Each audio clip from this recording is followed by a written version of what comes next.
Hi, Do That Well listeners. This is Brenda. Today, we are going to be pulling an episode from our archives for your listening pleasure.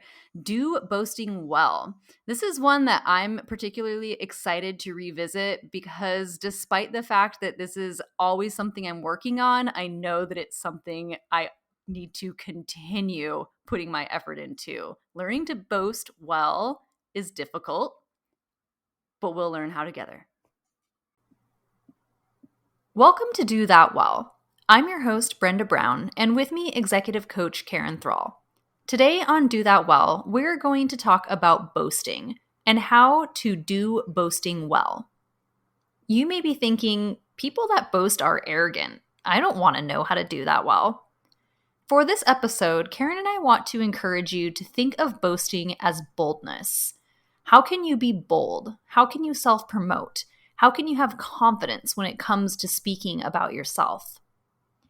Karen, in our preparation for this episode, you did look up the definition of boasting, and it is easy to see why people might have a negative connotation with the word.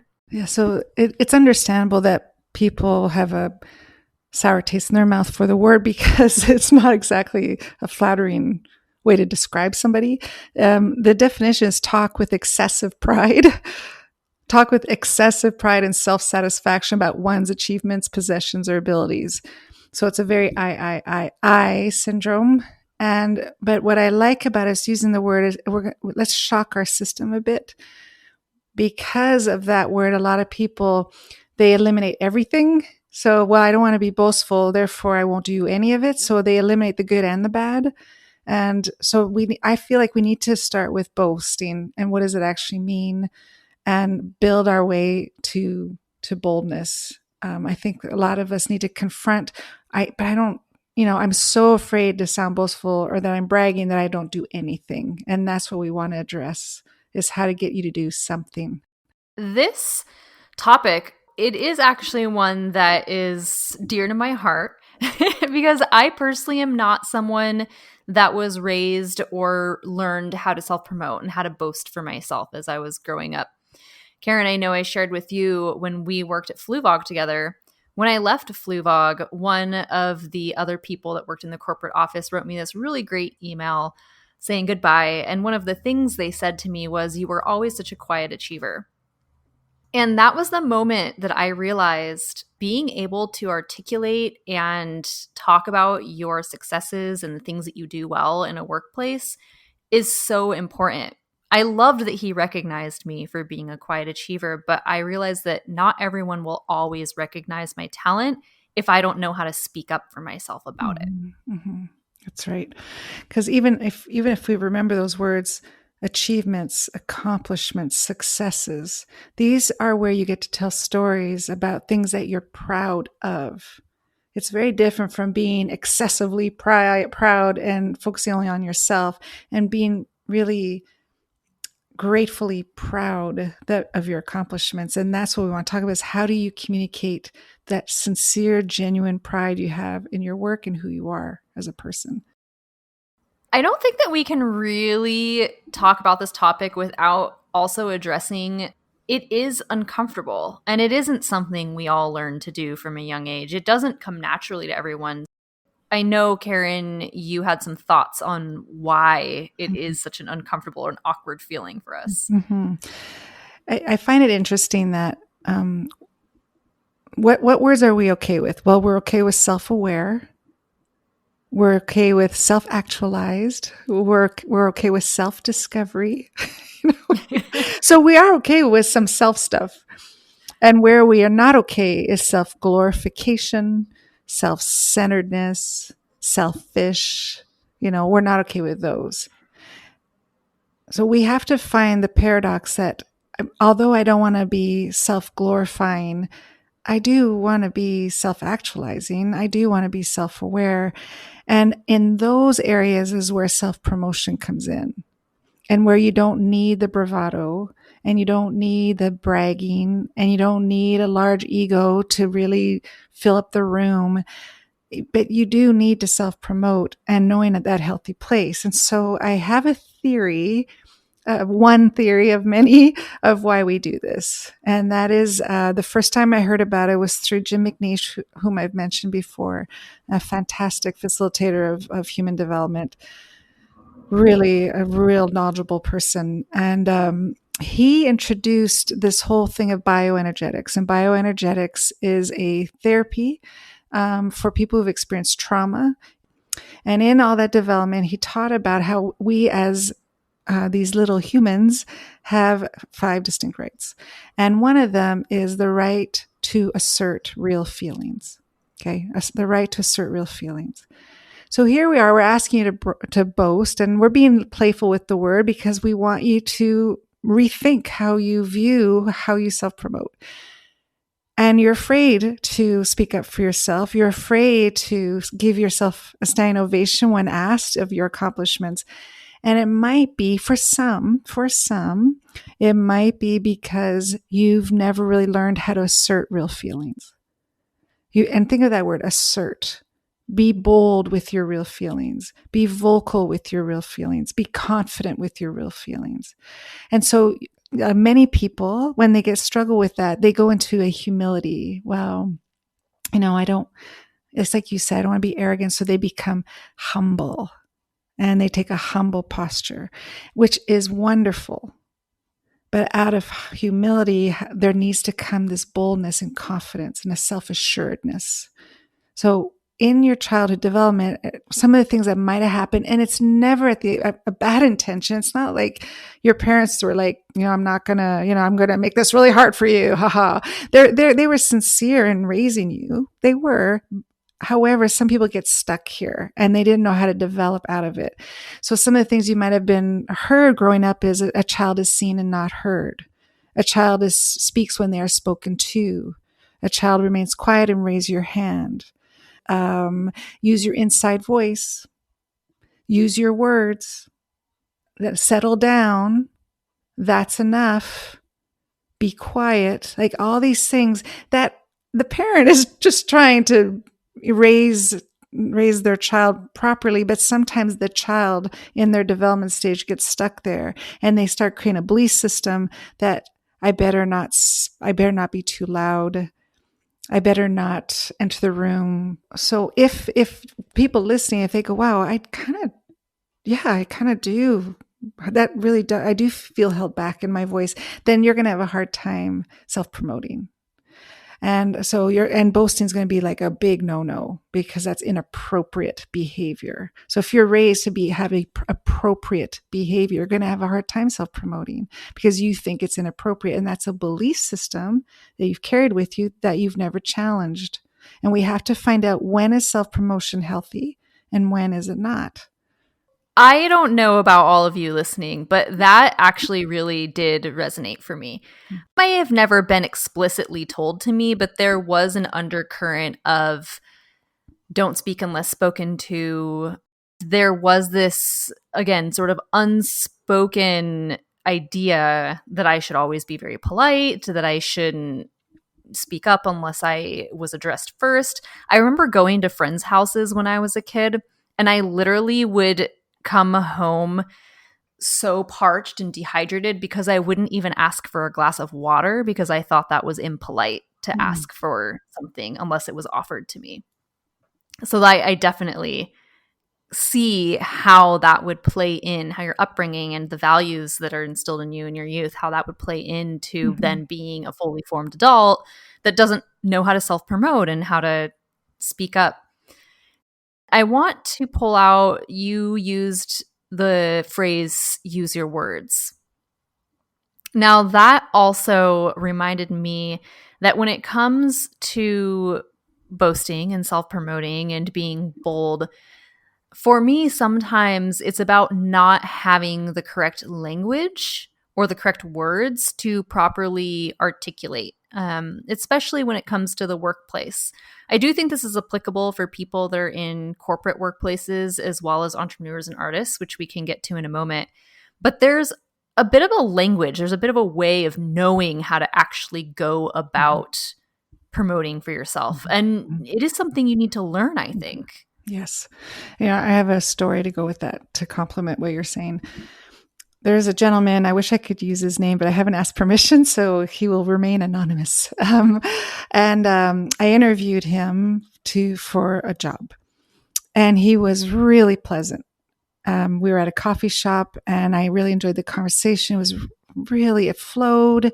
You could tell he was a hard worker. He was committed, and it went really well. And so he made it to the final two, and then walked in his, I guess, competitor, we'll say, the other person wanting the job. And they sat down, and the vibrancy that came out of them about their job was, you just believed him. You believed that this guy knows how to do this because of his storytelling and because of his energy and because of his pride in his work. And so, I know, not shocking, I went ahead and hired him. And I hired this individual, and then 2 months later, they no longer were with the company. So I reposted the ad, and the first individual wrote me an email and said, I would like a second chance at this job interview. Please, may I meet with you? So we met at the same coffee shop, and he sat down. He says, I actually want to know why I didn't get hired the first time. That was how we started the conversation. And I said to him, okay, I'm going to tell you really blunt. I said, you don't boast. He goes, no, I don't. I don't boast. I said, but how am I supposed to know what a great job you could do for us if you don't brag? I'm not asking you to have a big ego, but you need to tell me why I should hire you. And you never let me really see the heart of your work. You didn't let me see how important you were in this position and how you felt, how important you felt. So we ended up talking. So I said, okay, I'll interview you again, but this time I need you to boast. And I'm using that word on purpose because there's nobody around but me and you. And I want to hear your best stories. Tell me your best stories.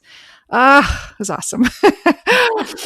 And sure enough, I was so happy. I was like, oh my gosh, yes, you're joining our team. I valued him as part of our team, and he was a great resource, and he brought a lot of joy to the rest of the team. And it was somebody that I respected and appreciated. So in that story is what I'm saying is boasting. Let's just make it super simple. Always share your best stories and share them with sincerity, share them with confidence and joy, share them with pride in your work and how hard you work. But remember your best stories. And if you need to start writing them down at the end of the day, what was your favorite best story today? So you can build that muscle. What are your best stories? Great stories cause people to draw in and listen. Great stories also, number two, there's more people involved than just you in a great story. So there are other people in that story. Make sure to include them. First off, when you tell me that story, the thing that comes to mind, Karen, I just think that you're such a good coach. You're such a good mentor. I'm just going to give a shout out to you really quickly for anybody that's listening that needs a mentor or a coach. Like, seriously, Karen, you're it. Virtual hug happening. Virtual hug.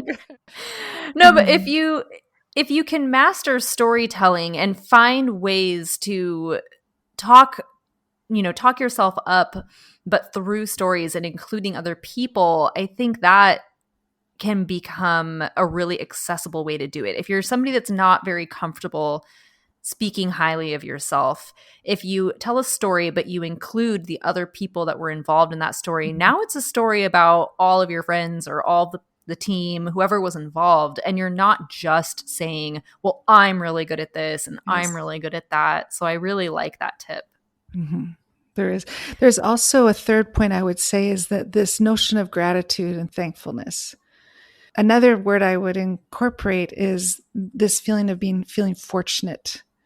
People, that is a word that people are really attracted to. I feel very fortunate. I'd like to tell you a story and I feel very fortunate. Or, oh man, I was lucky.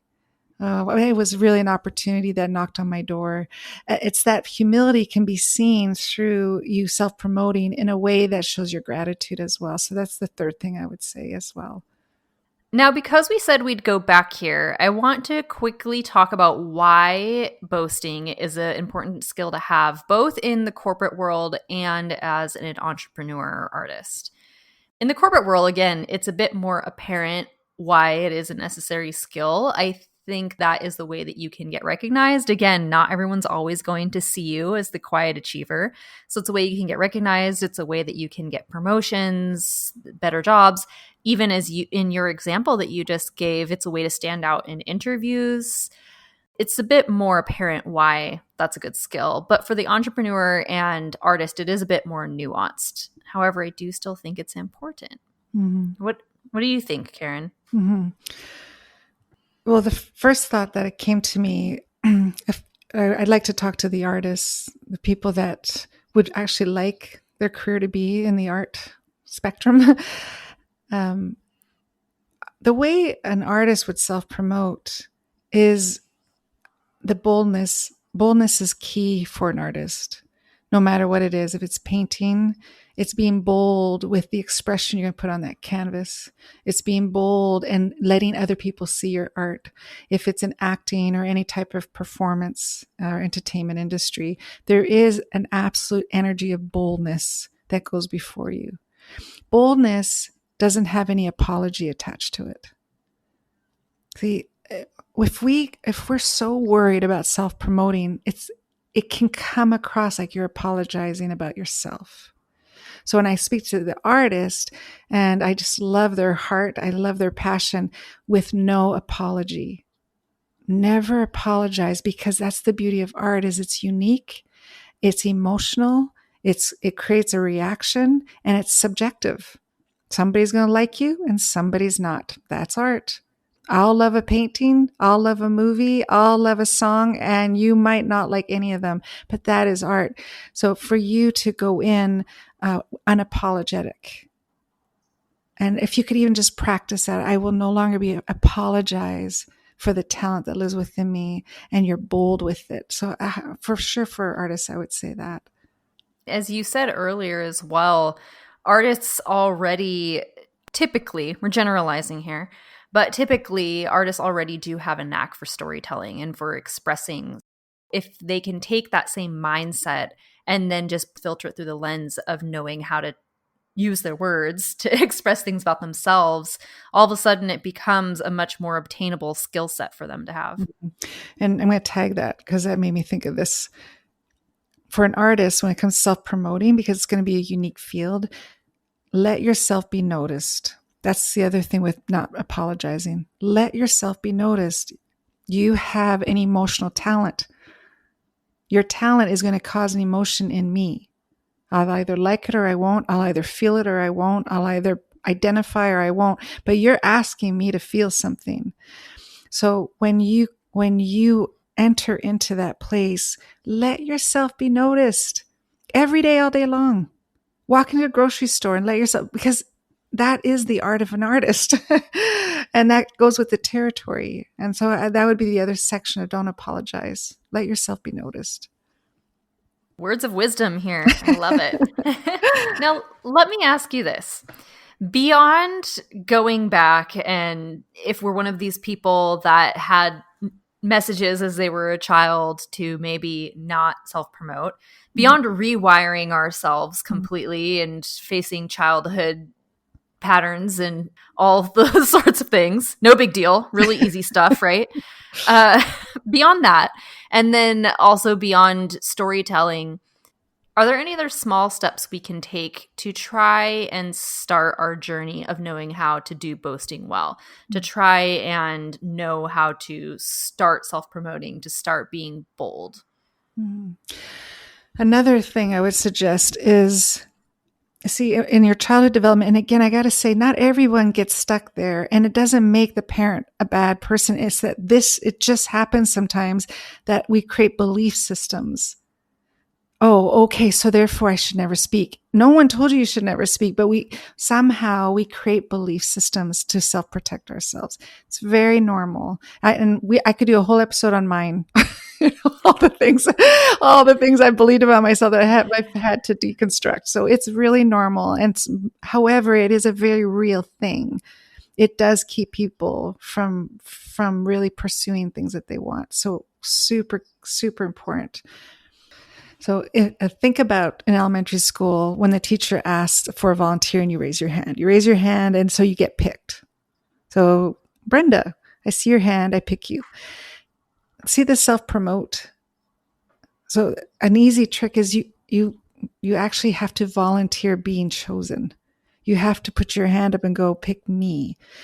And that is a bold statement to do, and it's worth it. So for entrepreneurs, you're in charge of putting food on the table. And for you to go to your potential clients, go pick me, well, they're going to have to see your arm go up. And so that bold step to actually put yourself out there so people will pick you. And I noticed with entrepreneurs, they're afraid of the rejection. But what if they don't pick me? There are 6-7 billion people in this world. It's okay if that one person doesn't pick you. Keep going, because you will get chosen. You will be picked because you have a great story to tell. You have a great accomplishment and great success, and great aspirations. You're going to get picked. Don't quit. Maybe that's not the right word, but don't get discouraged too quickly because of one person not picking you. Just like in a classroom, you'll raise your hand. You don't know if the teacher will pick you or not, but that's a really important part. So the thing about volunteering yourself to be chosen, it would be an important piece. And also in the corporate world, I want this position. I want a chance at this job. Pick me. And I find a lot of people go, no, my talent should show for itself. And that's not necessarily the case. So that would be the other small example. As you said, you have to be present. Your arm needs to go up. Even just making that small step of including yourself in whatever opportunity there might be, so that you then can follow up with continuing to be bold. That takes me back to the beginning of the episode when you were talking about being bold and how a lot of it whittles down to being your authentic self and allowing yourself to be vocal about who your authentic self is. This also gets me thinking, it is really important that people can be self-confident and not doubt themselves. Karen, what do you say? Do you have advice to those people who might be reluctant or may lack the confidence because they think that they're not good enough? Try not to compare yourself to other people. A lot of times we don't self-promote because we think someone's better than us. They probably are. That's good for our humility. That's good for us to recognize people with greater talent, because it's going to be a drive for us to really continue to excel. But that doesn't mean you won't get chosen. You don't know. Like, your personality might be what they need. Your level of talent might be exactly what they need because of your core values. You don't know. And so to compare yourself to other people and to go, well, maybe I shouldn't because, oh, wow. So, maybe I'm not. Maybe I don't think they would pick me. That's not a good, healthy belief system. So there is that element that you don't apologize for what you want. People respond to people that walk into a room and they're secure in themselves. They're secure in what they want, and be bold in that. Embrace that in who you are. Yes, comparison. Why do we do that? Oh, I know I personally have let comparing myself to others get in my way before, and not just in terms of getting in my way to self-promote or be bold or boast about myself, but in other aspects of life too. I do really feel that the less we can compare ourselves to others in life, really, the better. To quickly recap everything that we've talked about today on Do Boasting Well. We started off by redefining what boasting means. In this episode, boasting is about promoting yourself. It's about being bold. It's about being confident and being comfortable with who you are, and then not being afraid to vocalize that. We talked about a few ways you can start to develop your self-promoting skills so that it doesn't feel so uncomfortable. One of those ways is to start with stories. Practice your storytelling skills and always make sure to include other people that were involved in the story as well. This way, you're not just boasting about yourself. You're boasting about yourself, but you're also boasting about the others involved. So it takes some of that pressure off of you. Another way is to simply start, to simply put your hand up and say, pick me, to put your name into the proverbial hat and allow yourself to be seen so that you can then get the opportunity to boast. And we talked about not being afraid of rejection and how embracing your authenticity, not comparing yourself to others, and then finding your voice within that and being vocal is so integral when it comes to knowing how to do boasting well. Thanks for joining us today on Do That Well, and we'll see you next time.